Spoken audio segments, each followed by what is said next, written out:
Hello students, welcome back to session 4 of Hilbert spaces. Say, what's meant by an continuous linear function? Say, suppose H is a Hilbert space, okay?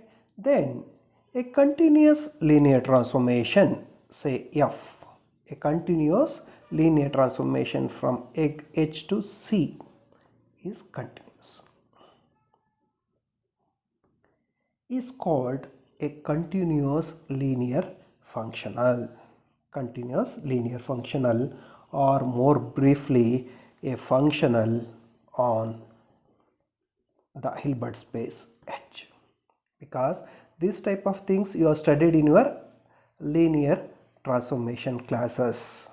Okay, so we know that if V and W are vector spaces, then a map V from T from V to W which is linear is called the linear transformation, and the same map T from V to V which is linear is called the linear operator. Okay, and the map T from V to F is called the linear functional. So, and the set of all linear functions on V is denoted by as what? V cap. There you define by V cap. V cap contains set of all linear functions, linear transformations from V to F. It's called the dual space of V, right?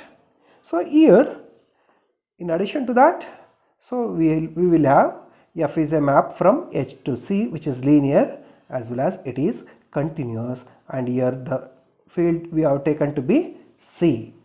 Okay. So any continuous linear map from H into C is called a linear functional on H, or simply a functional on H. And you know that you can define as many as linear functionals from H to C. So I'll collect all the linear functions on H that I denoted by B of HC. B of HC denotes the set of all continuous linear functions on H, and this is denoted here by say H star. H star. H star here is called the conjugate space of H. H star is also a Hilbert space called the conjugate space of H. So the norm of a functional F belongs to H star can be written as, if F belongs to H star, then norm of this is denoted by norm of F is equal to supremum of mod of F of x, where norm of x is less than or equal to 1. You have studied this in Banach spaces. So this is equivalent to saying that supremum of mod of F of x by norm of x, where norm of x is less than or equal to 1. Okay. So here norm of a functional which belongs to H star is given like this. So using this, in this session we are going to prove one important theorem which is known as the Rees representation theorem. Rees representation theorem. Let us discuss what Rees representation theorem says. Okay, it's also called Rees representation theorem for continuous linear functionals on a Hilbert space. Okay, Rees representation theorem for continuous linear functionals on a Hilbert space. Okay, the statement is as follows: let H be a Hilbert space and let F be a functional on H, or in other words, let F belongs to H star be arbitrary. Then there exists a unique Y belongs to H such that F is nothing but generated by that F is corresponding to F with respect to Y. That is F is equal to Fy, that is F of x is equal to what? Fy of x, that's equal to inner product of x comma y for every x belongs to H. Okay, so I will repeat, if H is a Hilbert space and if F is a function on H which is arbitrary, then there exists unique Y in H such that f of x is equal to inner product of x comma y for every x belongs to H. Okay. So you call this by the statement 1 itself. So now in the beginning itself we will show the uniqueness of y. So we will show such only one such y exists. Suppose we have y and y dash are two vectors, okay, two vectors in H satisfying this property. Then what will happen? F of x is also x comma y for every x belongs to H, and f of x is also x comma y dash, inner product of x comma y dash for every x belongs to H. Therefore inner product of xy is same as inner product of x comma y dash. This implies inner product of x comma y minus y dash, okay, bringing the right hand side term to left hand side. So x comma y minus y dash is equal to 0. This holds for every x belongs to H. Now y and y dash are elements of H. Therefore y minus y dash also belongs to H. Now this relation holds true for every x belongs to H, implies this relation is true for x is equal to y minus y dash. So taking x is equal to y minus y dash, we see that inner product of y minus y dash is also y minus y dash comma y minus y dash is equal to 0. Or inner product of x comma x is 0 implies what? X itself is 0 by definition of an inner product. So this implies y minus y dash is equal to 0 or y is equal to y dash. Therefore only one such y exists, that is y is unique. Now we will prove the existence of such y. We will prove the existence of y in the relation 1. Okay. So we prove the existence. Now let us take, suppose f is the 0 functional. If f is the 0 functional, then what will happen? It takes every element to 0 only. Then f of x is equal to 0 for every x belongs to H. Okay. Also, if we take y is equal to 0, then inner product of x comma 0 is what? 0. X comma y means inner product of x comma y means x comma 0 is 0 for every x belongs to H. Thus, if f is a 0 functional, then there exists a vector y is equal to 0 belongs to H such that f of x is equal to inner product of x comma y for every x belongs to H. Therefore, 1 is proved when f is a 0 functional. Okay. So let f be a non-zero functional. Okay. Write M to be the subspace of H containing those elements of H such that f of x is 0. Write M is equal to set of all x belongs to H such that f of x is equal to 0. Now this is nothing but the null space of f. Okay. So null space of f is the set of all x belongs to H such that f of x is 0. But null space of a continuous linear transformation is closed. We have proved this. Okay, kernel is a closed subspace. This is like a kernel. So it's a closed subspace. Null space of any continuous linear transformation is closed. Therefore, M is a closed subspace of H. But we already proved one theorem in Hilbert spaces. Say that theorem says if M is a proper closed linear subspace of a Hilbert space H, then there exists a non-zero vector z0 belongs to H such that z0 is orthogonal to M. Say if M is a proper closed linear subspace of a Hilbert space H, then there exists a non-zero vector z0 in H such that z0 is orthogonal to M. Here M is a closed subspace and also M is proper subspace because M cannot be equal to H. M is equal to H happens when? M is equal to H happens only for 0 functional, because 0 functional carries every vector to 0.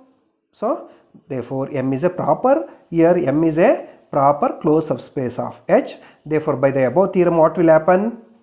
Yes, there exists some non-zero vector, say y0, belongs to H such that y0 is orthogonal to M.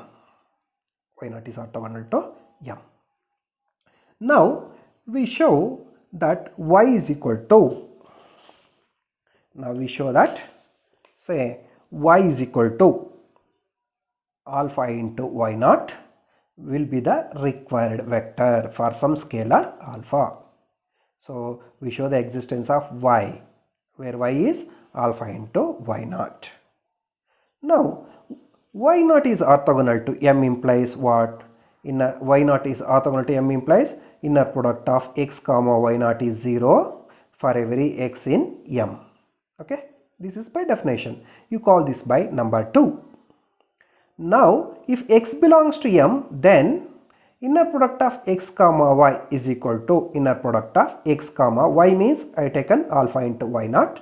So this is equal to alpha bar into x comma y0. But x comma y0 is 0. Therefore this is equal to 0.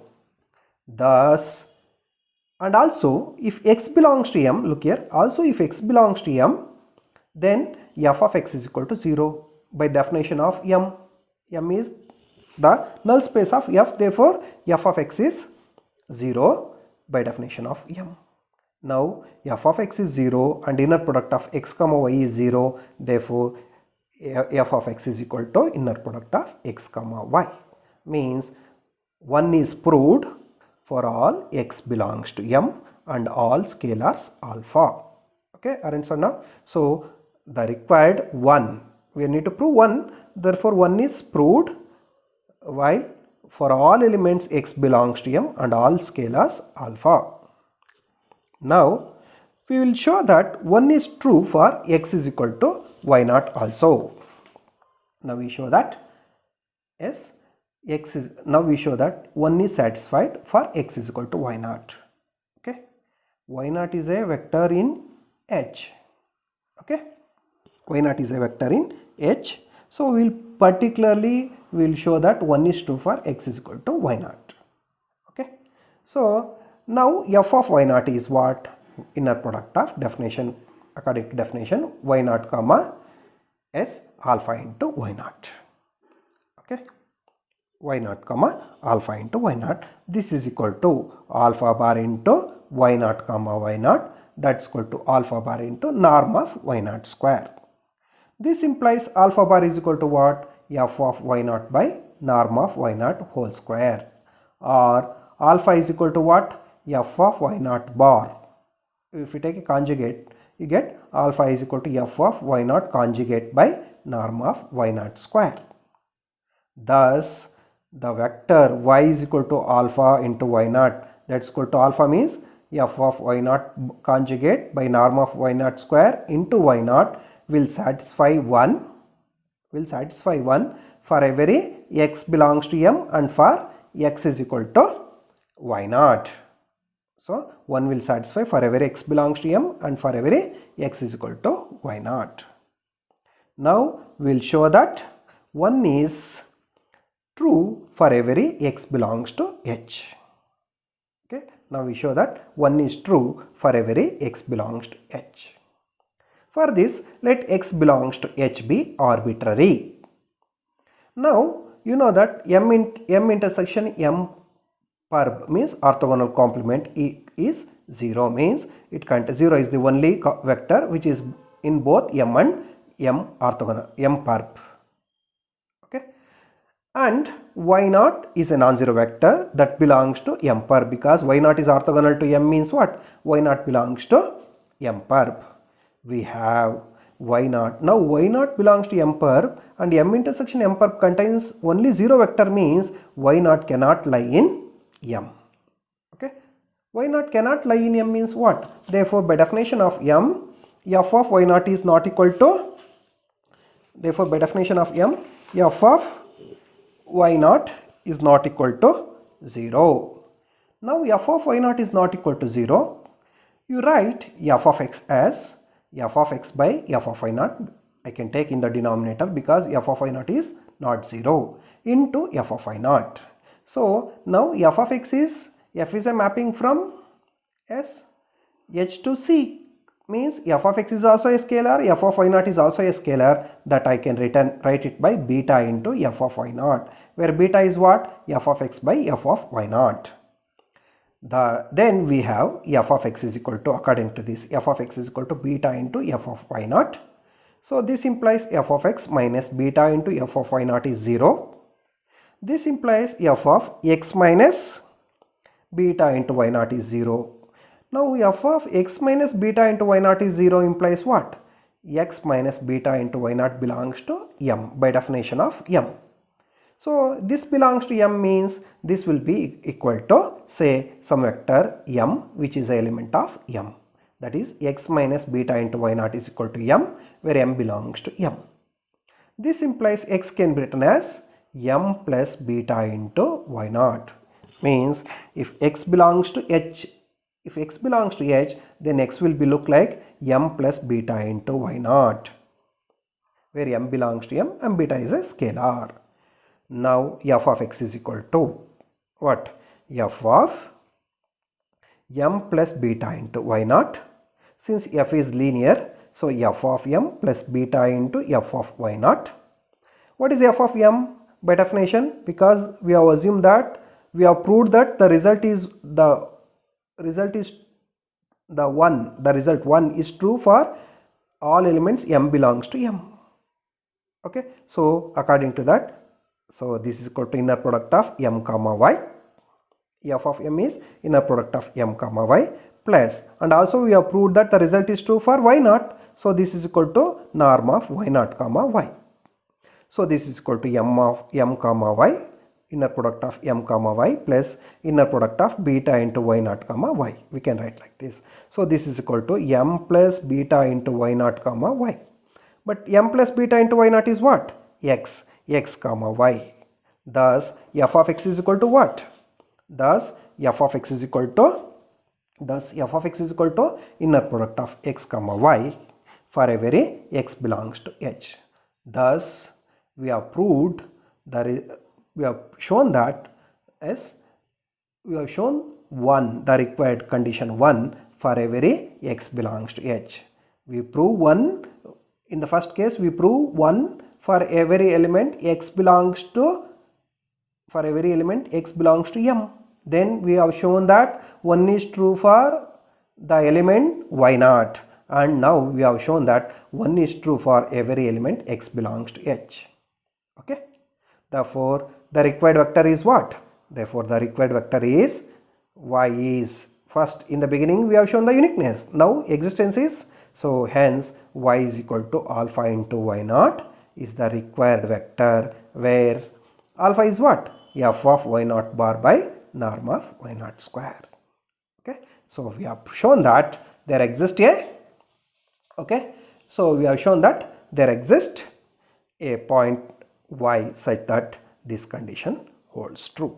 F of x is equal to inner product of x comma y. Now let us discuss another small results.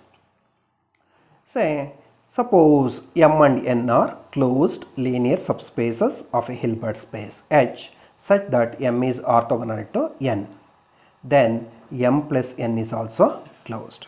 If m and n are closed linear subspaces such that m is orthogonal to n, then m plus n is also closed.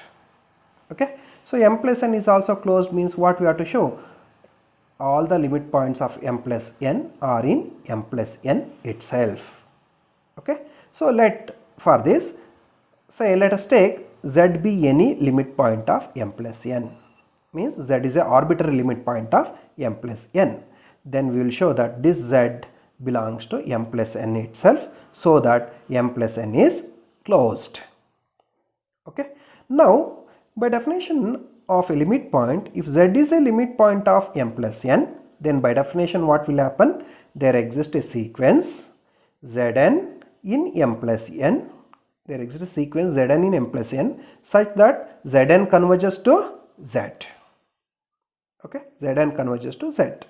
Now m is orthogonal to n implies what? M intersection n is equal to 0, means 0 is the only vector which common to m and n. Now look here, m intersection n is 0 means what will happen? The sum, ordinary sum m plus n becomes the direct sum, because m direct sum of n is what? M plus n plus m intersection n is equal to 0. Therefore, m plus n becomes m circle plus n, or m is the, if m and n are sum of these, then m and n are direct sums. Okay, m is the direct sum, m plus n is the direct sum. Now look here, if this happens, then what will happen? So by definition of this, there exist unique elements, xn belongs to m, yn belongs to n, such that zn can be written as xn plus yn. Now you know by definition of m plus n, any element y belongs to direct sum of m plus n means there exists unique x belongs to m, y belongs to n, such that z is equal to x plus y. So this is the definition. So accordingly, here there exist unique elements, xn belongs to m, yn belongs to n, such that each of zn is equal to xn plus yn for each n. Now you consider zn minus zm. What is zn? xn plus yn minus xm plus ym. So this can be written as xn minus xm plus yn minus ym.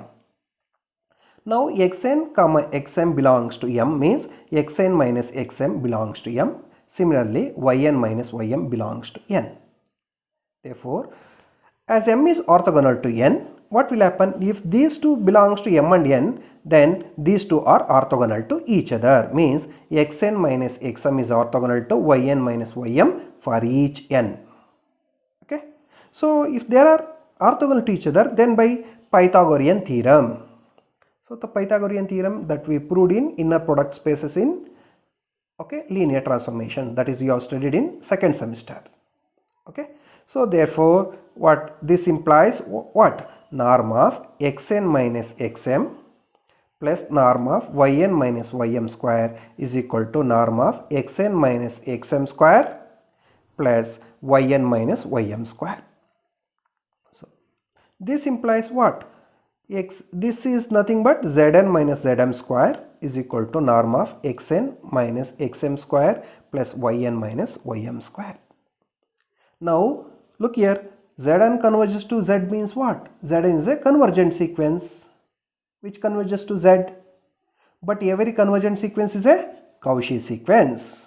Therefore, zn is a what? Zn is a Cauchy sequence in m plus n.